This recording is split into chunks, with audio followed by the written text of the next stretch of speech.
నమస్తే, నేను మీ జర్నలిస్ట్ హరిత. మనలో చాలా మందిలో గురక కామన్ సమస్య. పడుకున్నప్పుడు ఒక్కొక్కరు ఒక్కో విధంగా గురక పెడుతుంటారు. అయితే గురక వస్తుందంటే చాలా గాఢ నిద్రలో ఉన్నారని, గురక అనేది పెద్ద సమస్య ఏమీ కాదని మనలో చాలామంది అనుకుంటాం. కానీ గురకను సీరియస్గా తీసుకోకపోతే అది చివరికి మరణానికి కూడా దారి తీస్తుందంటున్నారు వైద్యులు. గురకలో చాలా రకాలుంటాయి. దీన్ని వైద్య పరిభాషలో ఆబ్స్ట్రక్టివ్ స్లీప్ ఆప్నియా అంటారు. ఈ మధ్య మరణించిన సంగీత దిగ్గజం బప్పీ లహరి కూడా ఇదే తరహా కారణంతో చనిపోయారంట. చాలా బిగ్గరగా గురక పెడుతుంటే మీరు డేంజర్లో ఉన్నట్టు గుర్తించాలి. నిద్రలో ఎగువ వాయు మార్గంలో ఏదైనా అడ్డం పడినప్పుడు గురక వస్తుంది.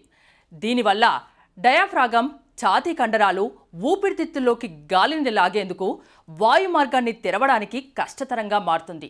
ఇలాంటి టైంలో కొన్నిసార్లు నిద్రించే వ్యక్తి ఒక్క క్షణం శ్వాసను కూడా ఆపేయవచ్చు. మనలో చాలామందికి నిద్రలో శ్వాస ఆడకపోవడం, పెద్దగా గురక వచ్చినప్పుడు ఒకసారి మెలకువ రావడం చూస్తుంటాం. గురకకు మన పెద్దలు చెప్తున్నట్టు అలసిపోవడం, దీర్ఘ నిద్రలోకి వెళ్ళడం వంటివి కారణం కావచ్చు. కానీ వాటికంటే ముఖ్యమైన రీజన్స్ ఉన్నాయి.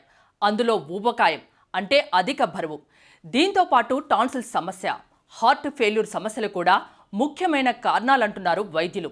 వీటితో పాటు హై బీపీ, షుగర్, గుండె జబ్బులు వంటి దీర్ఘకాలిక వ్యాధుల సూచనకు ముందస్తుగా గురక సంకేతంగా కూడా భావించవచ్చు. నిజానికి గురక పెట్టేవారికి తక్కువ ఆయుష్ ఉంటుందని, గురక అనేది ఆయుష్ను తగ్గిస్తుందంటున్నారు. పైగా పెద్దగా గురక పెట్టేవారిలో చాలా రకాల సమస్యలు నిత్యం వేధిస్తుంటాయి. పగటిపూట నిద్రపోవడం, నోరు పొడిబారడం, గొంతు నొప్పితో మేల్కోవడం, ఉదయం తలనొప్పి, ఏకాగ్రత కోల్పోవడం, డిప్రెషన్, చిరాకు వంటివి కనిపిస్తాయి. దీంతో పాటు తరచుగా అధిక రక్తపోటుతో బాధపడడం, నిద్రలో ఊపిరి ఆగిపోవడం, ఉక్కిరి బిక్కిరి కావడం వల్ల ఆకస్మికంగా మేల్కోవడం వంటివి జరుగుతాయి. మహిళల్లో కంటే పురుషుల్లో ఈ గురక సమస్య ఎక్కువగా ఉంటుంది. ఒక పరిశోధన ప్రకారం పట్టణాల్లో నివసించే పెద్దవారిలో 13.7% గురక సమస్య ఉన్నట్లు తేలింది.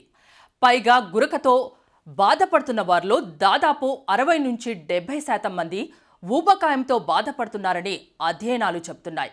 గురక సమస్యకు చికిత్స చేయకుండా వదిలేస్తే మాత్రం కొన్ని సందర్భాల్లో మరణం తప్పదని నిపుణులు హెచ్చరిస్తున్నారు. ఇప్పటికైనా గురకను సీరియస్గా తీసుకొని ట్రీట్మెంట్ చేసుకోకపోతే భవిష్యత్తులో ఇబ్బందులు తప్పవంటున్నారు వైద్యులు.